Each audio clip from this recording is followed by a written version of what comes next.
মই আহিব পৰা নাই, মই গৈ আছোঁ এতিয়া, চাওঁ।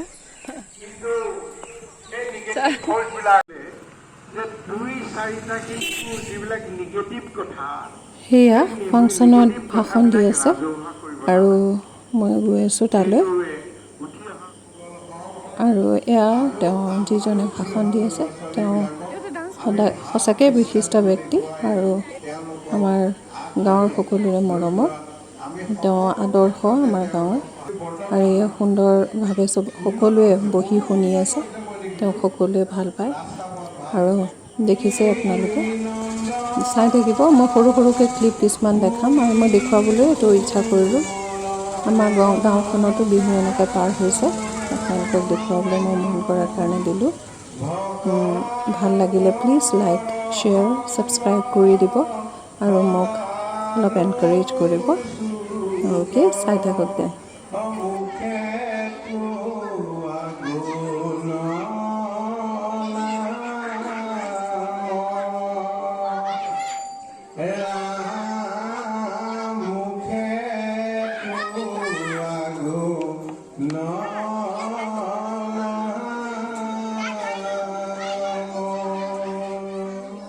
কৃষ্ণ সৰুৰ শেষত আপোনালোক সকলোকে সেৱা জনাই মই মোৰ এই চমু ভাষণ সামৰিছোঁ। ধন্যবাদ। আন্তৰিক কৃতজ্ঞতা জনাইছোঁ আৰু এইবাৰ পৰৱৰ্তী কাৰ্যসূচীলৈ আগবাঢ়িছোঁ। ৰাজহুৱা কুইজ প্ৰতিযোগিতা। এই ৰাজহুৱা কুইজ প্ৰতিযোগিতা শ্ৰী হেমন্ত বৰাই পৰিচালনা কৰিব। কুইজ প্ৰতিযোগিতাত প্ৰায় চবকে ভাগ ল'বলৈ দিছে, ৰাজহুৱাভাৱে তেওঁলোকে সুধিছে। বহুত দীঘল আছিলে, অকণমান দেখুৱালোঁ খালি, চাই থাকিব। এই অনুষ্ঠানটো আগবাঢ়ি যোৱাৰ আগতে ইয়াৰ কিছুমান ফুল মাৰি লয়। ফুলপাহৰ নাম মই জানো। কি ক'লে? শিয়াল নেগুৰ, শিয়াল নেগুৰি কব। আৰম্ভ কৰিছোঁ, দ্বিতীয় কৰিছিলোঁ শুনক মনোযোগেৰে। ঢেঁকী, ঢেঁকীৰ বিষয়ে আমি জানো, দেখিছোঁ আৰু হয়তো আমি প্ৰায়বোৰে ঢেঁকী ব্যৱহাৰ কৰি চাউলৰ পৰা পিঠাগুড়ি বনাই। ঢেঁকী আৰু বিহু ইটো সিটোৰে এক এৰাব নোৱাৰা সম্পৰ্ক আছে। এতিয়া মোৰ প্ৰশ্ন হ'ল, ঢেঁকীৰ যি অংশ ভৰিৰে, ঢেঁকীৰ যি অংশ ভৰিৰে দুচকি ঢেঁকী দিয়া হয়, সেই অংশৰ নাম কি? মুকলি বিহুত আমি বহুকেইটা বাদ্যযন্ত্ৰ বজাওঁ, যেনে ঢোল বজাওঁ, পেঁপা বজাওঁ, গগনা বজাওঁ ইত্যাদি। কিন্তু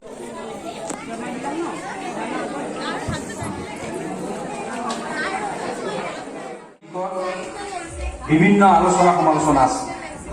পৰৱৰ্তী পৰ্যায়ত মই ভাবোঁ পকীয়াজাৰ গাঁও উন্নয়ন সমিতি, পকীয়াজাৰ যুৱ সংঘ, মহিলা সমিতি বেয়া হৈ যাব। ধন্যবাদ। ধন্যবাদ।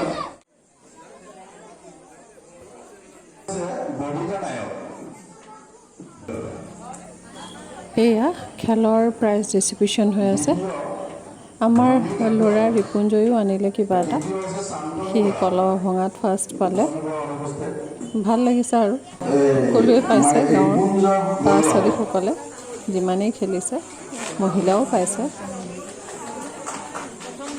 ইয়াৰ পাছত দীপেন ওৰাম।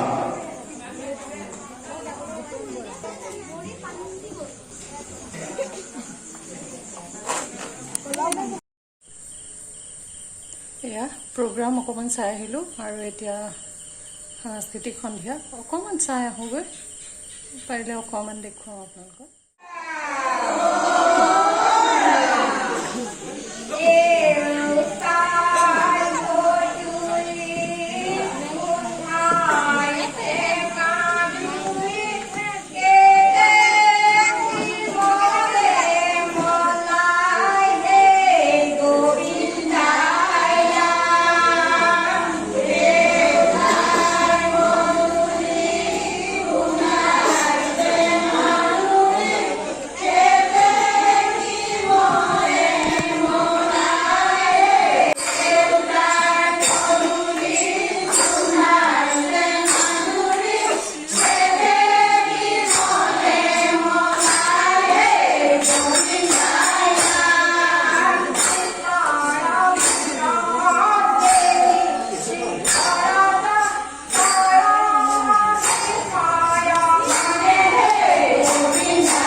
আমি প্ৰগ্ৰাম চাই আছোঁ আৰু ঘৰত এওঁ আহি মানে মোৰ হাজবেণ্ড আহি অকণমান মাংস চাংস বনাই আছিলে আৰু তেওঁ ৰেকৰ্ডিং কৰি থ'লে যাতে দেখুৱাব পাৰোঁ, কিন্তু পোহৰ বহুত কম আছিল।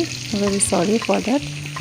আৰু এয়া তেওঁ অকলে বনাই আছে, তেওঁ খুব ধুনীয়া বনায় আৰু তেওঁ যোগাৰ কৰি বনালে আৰু এইবোৰ তেওঁ মোক দিলে যে মই বনাইছোঁ আৰু মই তেওঁক ধন্যবাদ দিওঁ। চাই থাকিব আপোনালোকে।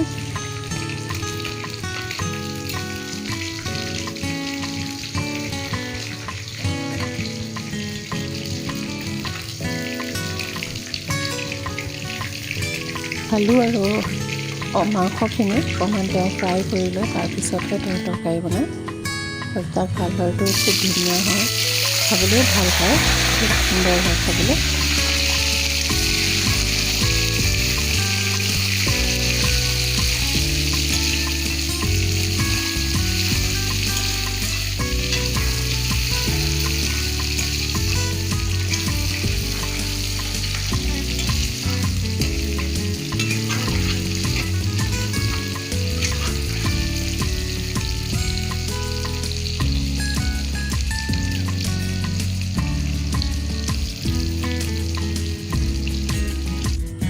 আলু যদিও বেছি ফ্ৰাই কৰিছে, সেয়া আলু গোটেইখিনি মাংসত নিদিয়ে, ফ্ৰাই কৰিছে। সুদাই খাবলৈ ভাল পায় বা ভাতৰ লগত এনেই খাবলৈ ভাল পায়। মাংস বেলেগে বনায়, অকণমানহে আলু দিয়ে তাত, সেয়া আপোনালোকে দেখিছে।